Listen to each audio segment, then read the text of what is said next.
I evo, znači, klip koji će pokazati kako najlakše povezati, znači, set-top box na ovaj stari monitor koji nema, znači, nema HDMI, ima samo VGA i ima ulaz za činčeve kao i ulaz i za zvuka. Znači, ono kako je povezao Vesić može i tako, ali to je mnogo komplikovaniji način, pokazat ću vam kako sam ja povezao. Znači, iz set-top boxa sam uključio HDMI kabel, evo ga ovde, ovaj HDMI kabel, koji ide u ovaj, znači HDMI to AV, onaj adapter koji je gledao moje klipove, kako povezati stari televizor, kako povezati laptop na stari televizor, kao i kako povezati Chromecast na stari televizor, itd. Zna za taj adapter.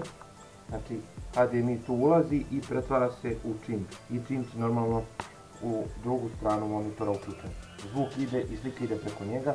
Dobra stvar je, za razliku od povezivanja ovog, kako se zove, Chromecast ili bilo kog drugog uređaja, mora, znači, da se priključuje USB koji napaja ovo, međutim, kada se koristi set-top box ili bilo koji, znači, aparat koji je vjerojatno već uključen u struju prethodno, on dodaje, znači, dovoljno struje prolazi kroz njega, tako da nema potrebe da se ovaj adapter dovoljno napaja. Znači, bukvalno je samo, znači, HDMI iz set-top boxa u ovaj konverter i iz njega pravo u TV, to je u monitor. I to je to, znači možete, pošto ovaj set-top box ima, znači, HDMI i SCART, znači mogao se kupiti SCART na činč, međutim i to zna da bude zeznuto, tako da,